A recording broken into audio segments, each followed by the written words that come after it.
Okay, so the question is how can we get parents to invest in knowing that there's value to coaching their kids, particularly college kids? Well, certainly I think parents always want what is best for their children.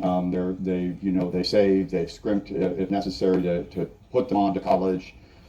Certainly, I don't think that they want their kids living with them long after college for a long time. They want them to be able to have the skills necessary to get a job, to hold a job, to progress in a job.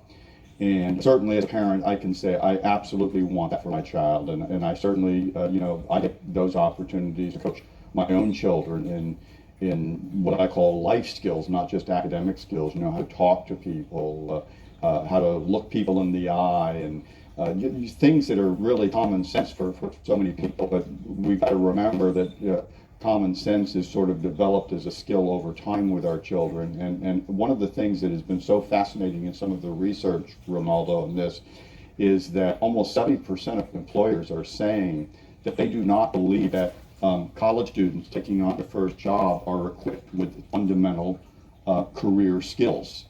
And so we have to look at this from a couple of ways. Well, colleges need to perhaps do a better job teaching these career skills, these career and life skills, because there's more to being an engineer than just having technical ability, more to being a doctor than just having medical competence. You're going to be working the world of people. There's going to be teaming activities that you have to do. You have to interview to even get a job, and so many other types of life skills.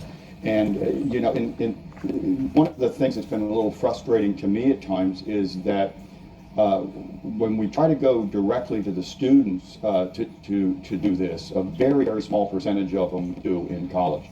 Very few take advantage, for instance, of the Career Center, where they get advice on how to interview or how to prepare resumes. Very, very small percentage, and usually the people that go probably need it the least, and the ones who don't go need it the most. In a conversation with a friend of mine, his boy had just graduated college in North Carolina, and he said, it's amazing, I had to do so much coaching with my child to get him ready for his first interviews.